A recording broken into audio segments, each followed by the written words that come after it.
everybody, hope you are fine. Welcome to my YouTube channel. In my today's video, I'll be telling you how to move camera shutter button to anywhere on the screen in Samsung Galaxy A14.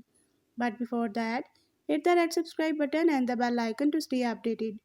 Now watch this video and you will learn how to move camera shutter button to anywhere on the screen in Samsung Galaxy A14.